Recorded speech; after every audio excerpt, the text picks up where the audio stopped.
नमस्कार दोस्तों, आप पढ़ रहे हैं कक्षा 10वीं एनसीईआरटी गणित। आज हम पढ़ेंगे प्रश्नावली 3.2 के अंतर्गत उदाहरण क्रमांक 4, उदाहरण क्रमांक 5 और उदाहरण क्रमांक 6। तो ध्यान से समझना।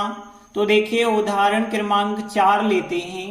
ग्राफ द्वारा जांच कीजिए कि समीकरण युग्म, दो समीकरण दिए गए हैं, इन दोनों को मिला करके हम कहते हैं समीकरण युग्म। अब जिस समीकरण युग्म संगत है हमें चेक करना है। तो कैसे चेक करते हैं कि वो संगत है या नहीं है? तो ग्राफ के द्वारा हमें जांच करना है। मतलब इस समीकरण का हम ग्राफ बनाएंगे, इसका भी ग्राफ बनाएंगे और फिर देखेंगे कि यदि इन दोनों समीकरणों का हल हो सकता है तो वो समीकरण युग्म संगत कहलाते हैं। और यदि संगत हैं तो क्या आप ग्राफ के द्वारा हल ज्ञात कर सकते हैं, ये भी हमें करना होगा। तो देखिए, हमने लिखा यहां हमें समीकरण युग्म दिए गए हैं। पहला समीकरण लिखा और दूसरा समीकरण लिखा। अब देखिए, दोनों का जब हमें ग्राफ बनाना है तो हम पहले समीकरण का ग्राफ बनाएंगे। तो ग्राफ बनाने के लिए एक टेबल हमें बनानी पड़ती है। तो हम पहला समीकरण ले रहे हैं, इसके बाद दूसरा समीकरण लेंगे। तो देखिए, हमने पहला समीकरण लिया x + 3y = 6। अब देखिए, यहां से जब हम y का मान निकालेंगे तो 3y बराबर हो जाएगा 6 - x, क्योंकि x का पक्षांतर कर देंगे। और फिर देखिए, y बराबर यदि आपको चाहिए तो y बराबर 3 यहाँ पे बटे में आ जाएंगे, तो 6 - x बटे 3 आ जाएगा y का मान। अब देखिए, जो y का मान आया है इसमें हमें x का मान रखते चलना है और y का मान प्राप्त करना है, फिर टेबल बनाना है। जैसे हम x बराबर 0 रखते हैं तो हमने लिखा x बराबर 0 रखने पर क्या मिलेगा, y बराबर 6 - 0 बटे 3। 6 में से 0 घटाएंगे 6 आएगा बटे 3, 3 का भाग करेंगे 3 दूनी 6, 2 मिल जाएगा। तो देखिए, x का मान आपको ऐसा रखना है ताकि बटे वाली संख्या का भाग आसानी से चला जाए। जैसे देखिए, हम 1 रखेंगे तो 6 में से 1 घटाएंगे तो मिलेगा हमें 5, और 5 में 3 का भाग नहीं जाएगा। यदि हम 2 रखेंगे तो मिलेगा 4, 4 में 3 का भाग नहीं जाएगा। तो हम यहाँ पे फिर x बराबर अब रखते हैं 3। तो x बराबर 3 रखने पर देखिए हमें क्या मिलता है, y बराबर 6, x की जगह 3 बटे 3, और 6 में से 3 घटाएंगे 3 आएगा बटे 3, 3 का 3 में भाग करेंगे, एक बार जाएगा। तो देखिए, यहाँ पे 3 रखा तो संख्या क्या होती है, 6 में से 3 घटाते हैं 3 बचती है, और 3 में 3 का भाग चला गया तो 1। तो ध्यान रखना, ऐसी संख्याएं रखनी है ताकि नीचे वाली संख्या का आसानी से भाग चला जाए। अब हम टेबल बना लेते हैं। तो देखिए, टेबल में लिखा x और फिर y बराबर जो है उसे लिखा। अब x का मान 0 रखा है तो y का मान 2 आया है, तो 0 और 2 एक बिंदु हो जाएगा। 3 रखा है तो उत्तर 1 आया है, तो 3 1 यहाँ पे लिख देना। तो पहले समीकरण की तो हमने टेबल बना ली। अब हम दूसरा समीकरण लेंगे।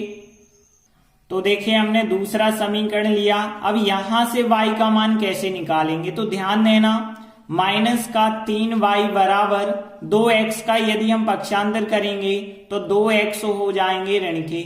इस प्रकार से हो जाएगा क्योंकि y वाला हमने यहीं पे रखा है, 2x का पक्षांतर किया है। अब देखिए, यहाँ माइनस के 3y हैं, प्लस के बनाने के लिए हम माइनस से गुणा करते हैं, और माइनस से जब हम गुणा करेंगे तो सबके चिन्ह बदल जाएंगे। जो ऋण के 3y हैं वो धन के हो जाएंगे, और जो धन के 12 थे वो ऋण के हो जाएंगे, और जो ऋण के थे वो धन के 2x हो जाएंगे। और अगले स्टेप में 3 कहाँ पे आ जाएंगे, बटे में आ जाएंगे। तो y बराबर -12 + 2x, और बटे में कितना आ जाएगा, 3 आ जाएगा। तो देखिए, जो y का मान आया है इसमें अब हम x का मान रखते जाएंगे। जैसे हम x बराबर 0 रखते हैं तो हमने लिखा x बराबर 0 रखने पर तो हमें y बराबर -12 + 2, और x की जगह पे 0 रख रहे हैं और बटे कर रहे हैं 3। अब देखिए माइनस के 12, 2 का 0 में गुणा 0 होगा बटे 3, तो -12/3 मतलब 3 चौके 12 -4 मिलेगा हमें। फिर एक आध मान और रख लेते हैं, लेकिन ध्यान रखना बटे 3 है तो ऊपर की संख्या ऐसी बनानी होगी कि 3 से भाग चला जाए। तो जैसे हम यहाँ पे 3 रख के देखते हैं तो x बराबर 3 रख के देखते हैं तो 3 रखने पर y बराबर -12 + 2 और x की जगह पे रख रहे हैं 3 और बटे है 3, तो -12 3 दूनी 6 हो जाएगा, यहाँ 3 2 का गुणा करेंगे बटे 3, -12 + के 6 हैं तो -6 बच गए बटे 3 और 3 दूनी 6 -2 मिल गया हमें। तो देखिए हमने x के 2 मान रखे हैं, आप चाहे तो 3 भी रख सकते हैं। अब हम टेबल बना लेते हैं। तो देखिए एक जगह x लिखा और एक जगह y का मान। अब देखिए 0 रखा है तो उत्तर -4 आया है, तो 0 पे -4 हमने लिखा है y का मान। फिर 3x लिया है तो y -2 आया है, x का मान 3 है तो y का मान -2। तो देखिए अब हमने दोनों समीकरण की टेबल बना ली है। अब इनकी सहायता से हम ग्राफ बनाएंगे और ग्राफ में देखिए यहाँ पे 0 2 3 1 मतलब x का मान अधिकतम 3 तक चाहिए, यहाँ भी x का मान अधिकतम 3 तक, बस y का मान धन में धन के 2 चाहिए और ऋण में माइनस के 4 तक चाहिए। तो देखिए इस प्रकार से हमने x अक्ष और y अक्ष बनाए और जहां तक संख्याओं की जरूरत है वहीं तक संख्याएं लिखिए, ज्यादा एक्स्ट्रा लिखने की जरूरत नहीं है। अब देखिए पहली टेबल देखें तो x का मान 0 लेना है और y का मान 2। देखिए 0 तो ये रहा, x का मान और y का मान 2 यदि हम देखेंगे तो ये रहा, तो यहीं पे एक हमें बिंदु मिल जाएगा। इसके बाद हमें x का मान 3 और y का मान 1 लेना है। x का मान 3 तो ये मिल गया, y का मान 1 मतलब दोनों को मिलाएंगे यहाँ पे एक बिंदु मिलेगा। तो देखिए हमारे पास 2 बिंदु हो गए। अब हम इन दोनों बिंदु को मिलाती हुई एक रेखा बना देते हैं। तो देखिए ये बना दी हमने एक रेखा और यहाँ पे समीकरण भी लिख दिया, जो समीकरण 1 था वो हमने लिख भी दिया है। अब हम समीकरण 2 की बात करते हैं तो समीकरण 2 की टेबल ये रही। पहला बिंदु है 0 और -4, देखिए 0 ये रहा और -4 ये रहा, दोनों को मिलाएंगे यहीं पे एक बिंदु मिलेगा। अगला बिंदु देखें 3 -2, तो 3 तो x का मान ये रहा, y का मान -2 ये रहा, दोनों को मिलाएंगे यहाँ पे एक बिंदु मिल जाएगा। अब देखिए 2 बिंदु मिल गए। अब हम इन दोनों बिंदु को मिलाती हुई एक लाइन बना लेंगे। तो देखिए इस प्रकार से दूसरी लाइन का ग्राफ बना दिया और इस पे समीकरण 2 लिख दिया। अब देखिए दोनों समीकरणों के हमने ग्राफ बना दिए। अब आप देख रहे हैं दोनों ग्राफ एक दूसरे को यहाँ पे काट रहे हैं, जहां पे काट रहे हैं वहां देखें तो x का मान 6 है और y का मान यदि देखें तो यहां से मिलाएंगे तो y का मान कुछ नहीं मिला, मतलब 0 मिलेगा। तो देखिए दोनों ग्राफ एक दूसरे को 6 0 पर प्रतिच्छेद कर रहे हैं, इसलिए जो समीकरण युग्म था, 2 समीकरण थे, उनका हल होगा 6 0। तो देखिए हमने लिखा चूंकि दोनों ग्राफ बिंदु 6 0 पर परस्पर प्रतिच्छेद करते हैं, इसलिए जो हमें समीकरण युग्म दिए गए थे उनका हल हो जाएगा 6 0। हल होने का मतलब है x का मान 6 है तो x बराबर 6 उनका हल आएगा और y बराबर जो है यहाँ पे 0 है तो y बराबर 0 उनका एक हल आएगा। अब देखिए जब 2 समीकरण जो हमें दिए गए उनका हल निकल सकता है और यदि हल निकल सकता है तो वो समीकरण युग्म संगत कहलाता है। तो देखिए हमने लिखा आता है समीकरण युग्म संगत है क्योंकि इसका हल निकला है। इस प्रकार से उदाहरण 4 कंप्लीट हुआ। अगला उदाहरण 5, ग्राफ द्वारा ज्ञात कीजिए कि निम्न समीकरण युग्म का हल नहीं है, अद्वितीय हल है अथवा अपरिमित रूप से अनेक हल हैं। देखिए जब भी 2 समीकरण आपको दिए जाते हैं तो उनके 3 प्रकार से हल ज्ञात करे जा सकते हैं। पहला प्रकार होता है जब हम ग्राफ बनाते हैं और ग्राफ दोनों प्रतिच्छेद करते हैं, तो वो कहलाता है एक हल, उसे ही हम कहते हैं अद्वितीय हल। ध्यान रखना। लेकिन यदि हम ग्राफ बनाते हैं और वो ग्राफ प्रतिच्छेद नहीं करते हैं तो वो समांतर रेखाएं कहलाती हैं। इस स्थिति में कोई हल नहीं होता है। हल हम ज्ञात ही नहीं कर सकते हैं क्योंकि रेखाएं समांतर हैं। और तीसरी कंडीशन होती है जब एक ग्राफ के ऊपर से दूसरा ग्राफ जाता है, मतलब एक ग्राफ ये था, एक रेखा ये थी, दूसरी रेखा बनाई जब ग्राफ की तो बिल्कुल इसी के ऊपर से जाती है, तो इस स्थिति में अनेक हल होते हैं। तो यहाँ पे यही तीन चीजों में से हमें बताना है कि हल नहीं है या अद्वितीय हल है या अपरिमित रूप से अनेक हल हैं। तो देखिए हमें यहाँ समीकरण युग्म जो दिए गए सबसे पहले हमने वो लिखे। अब ध्यान देना, यहाँ पे समीकरण एक तो बिल्कुल ठीक है क्योंकि बटे में संख्या नहीं है, लेकिन समीकरण 2 जो है इसे पहले हम व्यवस्थित करते हैं। तो देखिए हमने समीकरण 2 लिया।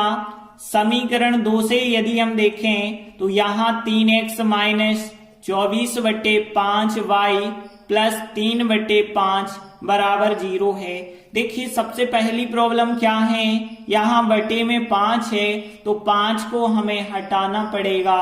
और 5 को कैसे हटाएंगे, 5 से गुणा करेंगे। तो यहाँ पे हम 5 से गुणा कर देते हैं। तो यहाँ प्रत्येक पद में यदि हम 5 से गुणा करेंगे तो यहाँ पे कितना हो जाएगा, जब 5 से गुणा करेंगे तो 5 3 15x हो जाएगा।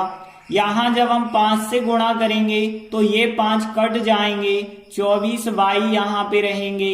यहाँ 5 से जब हम गुणा करेंगे तो 5 कट जाएंगे, केवल यहाँ 3 रहेंगे बराबर 0। अब आप देख सकते हैं 15x 24y प्लस 3 बराबर 0 बना है। पूरे में 3 का भाग भी जा रहा है तो हमने लिखा 3 से भाग देने पर। अब देखिए 3 से भाग यदि जा रहा था तो हम देते हैं ताकि सरल बन जाए। 3 से भाग देंगे तो 3 5 15 5x, 3 8 24 8y, 3 एकम 3 बराबर 0। तो अब आप देखेंगे कि यहाँ पे जब हमने समीकरण 2 को सरल बनाया तो बिल्कुल समीकरण 1 के बराबर आ गया। तो देखिए हमने लिखा कि यह जो हमें समीकरण प्राप्त हुआ है यह समीकरण 1 के समान बिल्कुल आ गया। तो इसका मतलब ये हुआ कि समीकरण 1 और समीकरण 2 बिल्कुल समान ही चल रहे हैं। और जब समान चल रहे हैं तो जो समीकरण 1 का ग्राफ बनेगा वही समीकरण 2 का ग्राफ बनेगा। और हमने आपको बताया था कि एक रेखा और उसके ऊपर जब दूसरी रेखा बनेगी, क्योंकि दोनों समीकरण एक से हैं, तो जो पहले समीकरण का ग्राफ होगा उसी के ऊपर दूसरे समीकरण का ग्राफ आएगा। और इस स्थिति में क्या होता है, अनेक हल। तो देखिए हमने लिखा आता है समीकरण 1 और समीकरण 2 से जो निरूपित रेखाएं होंगी वो समपाती होंगी। समपाती का मतलब एक रेखा के ऊपर दूसरी रेखा बनेगी। तो हम कह सकते हैं कि जो समीकरण युग्म होगा उसके अपरिमित रूप से अनेक हल होंगे। तो देखिए हमने लिखा है इसलिए दिए गए समीकरण युग्म के अपरिमित रूप से अनेक हल हैं और यही हमें चेक करना था। अब देखिए आप ग्राफ चाहें तो बना सकते हैं, वरना बनाना जरूरी भी नहीं है। तो यदि आप इतना ही कर देते हैं तब भी बिल्कुल सही है आंसर। इसके बाद अगला उदाहरण 6 है। चंपा एक सेल में कुछ पैंट और स्कर्ट खरीदने गई। जब उसकी सहेलियों ने पूछा कि प्रत्येक के कितने नंग खरीदे तो उसने उत्तर दिया स्कर्ट की जो संख्या है वो खरीदी गई पैंटों की संख्या की दुगने से 2 कम है और स्कर्ट की जो संख्या है वो खरीदी गई पैंटों की संख्या की 4 गुनी से भी 4 कम है। सहेलियों को यह जानने के लिए सहायता कीजिए कि चंपा ने कितनी पैंट और कितनी स्कर्ट खरीदी। तो देखिए जब भी हमें 2 चीज ज्ञात करनी होती हैं तो एक को x मानते हैं, एक को y मानते हैं।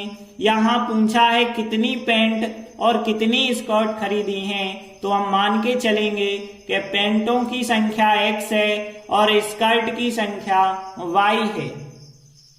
तो देखिए मान के चले पैंटों की संख्या x है और स्कर्ट की संख्या y है, तब प्रश्नानुसार देखिए अब प्रश्न में क्या कहा गया है, स्कर्ट की संख्या खरीदी गई पैंटों की संख्या की 2 गुनी से 2 कम है।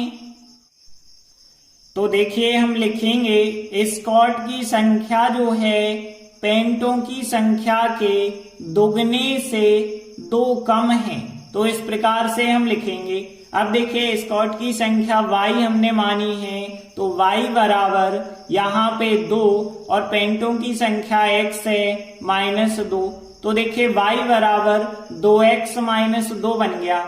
अब देखिए y बराबर बना है, आप चाहें तो पक्षांतर कर सकते हैं या फिर जब हम ग्राफ बनाते हैं तो हमें y का मान चाहिए होता है, इसलिए इसी को हम समीकरण 1 का नाम दे देते हैं। अब हम आगे प्रश्न पढ़ते हैं। तो दिया गया था स्कर्ट की संख्या खरीदी गई पैंटों की संख्या की 4 गुनी से भी 4 कम है। तो देखिए कहा गया है स्कर्ट की जो संख्या है वो खरीदी गई पैंटों की संख्या के 4 गुनी से 4 कम है, इस प्रकार से कहा गया। अब स्कर्ट की संख्या y हम रखेंगे बराबर 4, पैंटों की संख्या x है, x रखेंगे -4, इसे बना दिया हमने समीकरण नंबर 2। तो देखिए 2 समीकरण तो हमने बना दिए हैं। अब हम दोनों समीकरणों को ग्राफ की सहायता से हल कर रहे हैं। तो देखिए हमने समीकरण 1 लिया y बराबर 2x -2, देखिए y बराबर के रूप में व्यवस्थित है, अलग से व्यवस्थित नहीं करना। अब देखिए यहाँ बटे में कोई संख्या नहीं है, तो आप x का मान जो चाहे वो रख सकते हैं। तो x बराबर हमने 0 रखा है, तो 0 रखने पर हमें क्या मिलेगा, y बराबर 2 × 0 -2। अब देखिए 2 और 0 का गुणा किया 0 -2 करेंगे तो आंसर मिलेगा हमें -2। x बराबर 1 रख लेते हैं जैसे, तो हमने लिखा x बराबर 1 रखने पर तो क्या हो जाएगा, y बराबर 2 × 1 -2। अब देखिए यहाँ 2 का 1 से गुणा किया 2 आएगा, फिर -2, 2 में से 2 घटाएंगे तो कितना आएगा, 0। तो देखिए हमने 2 मान रख लिए हैं, अब इनकी टेबल बना लेते हैं। तो देखिए हमने लिखा एक जगह x और एक जगह y का जो मान है वो लिखा, 0 रखा है तो -2 उत्तर आया है, फिर हमने 1 रखा है तो 0 उत्तर आया है, इस प्रकार से टेबल बनाई। अब हम समीकरण 2 की टेबल बनाएंगे, तो समीकरण 2 ले लेते हैं। तो देखिए हमने समीकरण 2 लिया और ये समीकरण भी y बराबर के रूप में व्यवस्थित है, कोई समस्या नहीं है, बटे में यहां भी संख्या नहीं है, तो आप जो चाहे x का मान रख सकते हैं। तो देखिए हमने x बराबर 0 रखा, तो y बराबर 4 × 0 करेंगे -4। अब देखिए 4 का 0 से गुणा होगा 0, 0 में से 4 घटाएंगे तो -4 ही हमें प्राप्त होगा। एक आध संख्या और रख लेते हैं, x बराबर जैसे 1 रख लेते हैं। देखिए ज्यादा बड़ी संख्या नहीं रखनी क्योंकि बड़ा ग्राफ भी तो बनाना पड़ेगा। तो y बराबर 4, x की जगह 1 रखेंगे -4। अब देखिए 4 एकम 4 होगा, 4 में से 4 को घटाएंगे तो 0 मिल जाएगा। तो देखिए हमने 2 मान रखे हैं, अब इनकी टेबल बनाते हैं। तो देखिए x लिखा हमने और y बराबर जो है वो लिखा, 0 रखा है तो -4 आया है तो 0 -4 लिखा, 1 रखा है तो 0 आया है तो 1 0 हमने यहाँ लिखा। देखिए दोनों समीकरण की टेबल हमने बना ली है। अब हम ग्राफ बनाएंगे, तो ग्राफ बनाते वक्त ध्यान रखना कि देखिए 0 1, यहाँ 0 1, x अक्ष में तो 1 से ज्यादा ही संख्या नहीं चाहिए तो कोई प्रॉब्लम नहीं है। y अक्ष में -2 0, -4 0, तो y अक्ष में जरूर ध्यान रखना -4 तक चाहिए हमें, और धन की संख्याओं की ज्यादा जरूरत है ही नहीं। तो देखिए इस प्रकार से हमने x अक्ष और y अक्ष बनाया और उस पे ये संख्या लिख देते हैं। अब देखिए पहले समीकरण की जो टेबल है, x का मान 0 है, y का मान -2 है। 0 तो ये रहा, चाहे x का हो या y का, दोनों का माना जाता है x का 0 और y का मान -2। एक बिंदु तो यहां मिल गया। आगे देखिए एक 0 चाहिए, x का मान 1 और y का मान 0, यहीं पे मिलेगा हमें दूसरा बिंदु। तो देखिए हमारे पास दोनों बिंदु आ गए। अब हम इन दोनों बिंदु को मिलाती हुई एक रेखा बना लेते हैं। तो इस प्रकार से हम रेखा बना देते हैं और इस पे समीकरण 1 भी लिख देते हैं।